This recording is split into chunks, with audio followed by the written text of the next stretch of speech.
लाखा मंडल में आयोजित 24 गांव की मीटिंग में लोकसभा प्रत्याशी निर्दलीय रूप में बॉबी पवार ने समर्थन मांगा है। उन्होंने कहा कि शिक्षा, स्वास्थ्य, रोजगार के लिए जनता के बीच में जाऊंगा। जिस तरह से पूरे प्रदेश में भ्रष्टाचार व्याप्त है, इस भ्रष्टाचार के लिए जन समर्थन में सिस्टम के साथ लड़ता रहूंगा। इस मौके पर सियाणा सदर वीरेंद्र सिंह के नेतृत्व में 24 गांव की बैठक हुई। बैठक के दौरान सभी 24 गांव के प्रमुख लोगों ने एक स्वर में बॉबी पवार को समर्थन देने का ऐलान किया। इस दौरान लाखा मंडल बाजार में एक रैली भी निकाली गई। इस रैली के दौरान बॉबी पवार तुम संघर्ष करो, हम तुम्हारे साथ हैं के नारे भी लगाए गए। साथ ही उन्होंने लाखा मंडल स्थित शिव मंदिर में माथा टेक कर आशीर्वाद भी लिया। उन्होंने कहा कि शिक्षा, स्वास्थ्य और क्षेत्र के लिए मैं हमेशा जनता के बीच में जनता के मुद्दों को लेकर लड़ता रहूंगा, चाहे परिणाम जो भी हो। इस बैठक के दौरान आगामी 25 फरवरी को 7 खातों की बैठक आयोजित की जाएगी। इस बैठक में 7 खातों के लगभग 200 गांव के जनप्रतिनिधि और क्षेत्र के लोगों के पहुंचने की संभावना है। वही बात है कि जब सिस्टम खराब है, जब यहाँ पर भ्रष्टाचार है, तो किसी भी चीज़ का विकास संभव नहीं है।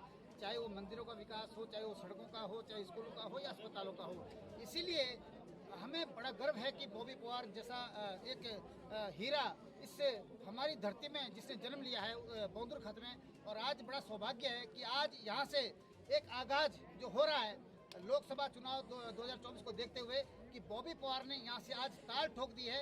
शिव जी के मंदिर से आशीर्वाद लेकर, अपने बुजुर्गों का आशीर्वाद लेकर, अपने घर के लोगों का, अपने जितने भी बुजुर्ग लोग हैं इनका आशीर्वाद लेकर के कि अब हम सिस्टम में घुसने की भी तैयारी करेंगे, क्योंकि बॉबी पवार को पहले से कामयाबी मिल चुकी है। बॉबी पवार सरकार को हिला चुका है। बॉबी पवार की वजह से आज नकल विरोधी कानून बन चुका है।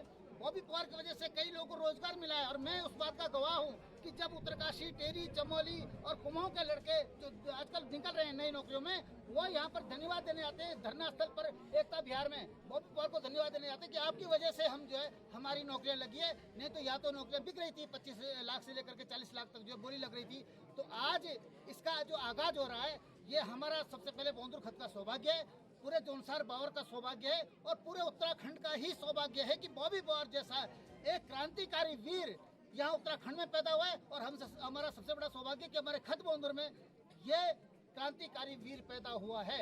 बहुत बहुत धन्यवाद। इसी बीच में बॉबी पवार जी, आप संसदीय क्षेत्र लोकसभा टिहरी से आप निर्दलीय प्रत्याशी के रूप में चुनाव लड़ने जा रहे हैं। आज आप लाखा मंडल के बौंदुर खत के 24 जो गांव हैं वहां पर आपके लोगों के समर्थन के लिए मीटिंग हुई, क्या कुछ चर्चा हुआ है आज? देखिए, मैं ये सबसे पहले ये बताना चाहूँगा कि ये जो आज की मीटिंग थी, इसके पीछे ये राज था कि हमारे साथ जिन लोगों ने संघर्ष किया है, हमें जिन्होंने सहयोग किया था, जिन लोगों ने बॉबी पवार को आगे पहुंचाया है, हमारे संघर्ष को सहयोग किया है, उन सभी लोगों का ये सुझाव था कि लोकतांत्रिक व्यवस्था के तहत लोकतांत्रिक तरीके से लोकतंत्र के मंदिर में जाया जाए या वहाँ पर प्रवेश किया जाए। क्योंकि जिस प्रकार से हमारा संघर्ष लगातार कई वर्षों से चल रहा है, और हमारे लोग कहते हैं कि सड़कों पर संघर्ष करने की एक सीमा है, और उस सीमा से परे आप वहाँ पर संघर्ष नहीं कर सकते हैं। अगर आपको बड़ा संघर्ष करना है, अपने लोगों के हितों की बात करनी है, तो आप संसद या विधानसभा के अंदर जाकर कर सकते हैं। तो उन्होंने कहा कि लोकतांत्रिक तरीके से इस बार फैसला लिया जाए। तो मैंने उन्हें कहा कि इस फैसला लेने से पहले हमने बचपन से यही सीखा है कि सबसे पहले अपने गाँव समाज को पूछा जाए, अपने जहाँ पर हमें जन्मे हैं वहाँ के लोगों को पूछा जाए, अभिभावकों को पूछा जाए। तो उस उद्देश्य से आज एक बैठक रखी गई थी, जिसमें तमाम 24 गांव के खत बौंदुर के लोग आए, और सभी हमारे अभिभावकगण और युवा साथी आए। उन लोगों ने हमारा हौसला बढ़ाया और कहा कि वास्तव में सड़कों पर जो संघर्ष करने का एक दायरा है वो सीमित है। अगर आपको बड़ा संघर्ष करना है तो आपको लोकतांत्रिक तरीके से लोकतंत्र के पर्व में भाग लेकर वहाँ पर प्रवेश करना पड़ेगा।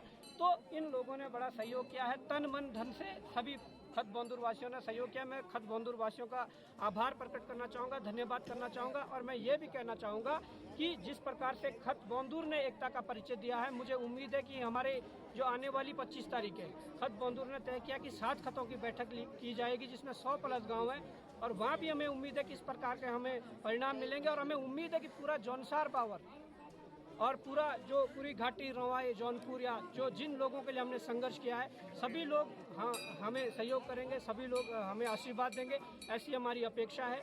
तो जो भी चीज़ें होंगी वो तो आगे देखी जाएगी, पर फिलहाल खत बौंदूर वासियों का बहुत बहुत धन्यवाद, बहुत बहुत आभार सभी का। मैं जैसे कि बॉबी जी, जैसे कि यहाँ पर पहले भी राजनीतिक जो बड़े राष्ट्रीय पार्टियां यहाँ पर राज करती गई हैं, उनसे हटकर आपका विजन क्या है क्षेत्र के लिए? देखिए, हमारा विजन साफ है, हम जो बोलते हैं वो करते हैं। हमें उसमें कितनी भी कठिनाइयाँ आ जाएं वो हमने पूरा करना है। उसके लिए हमें अपनी जान दांव पर लगानी पड़े वो हम करते हैं।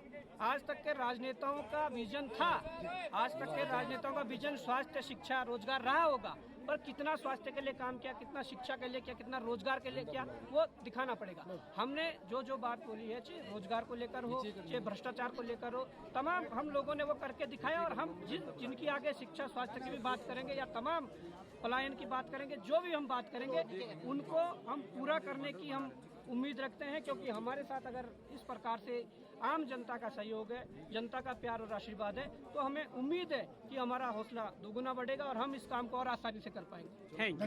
चक्राता से दैनिक भास्कर संवाददाता महेश रावत की रिपोर्ट।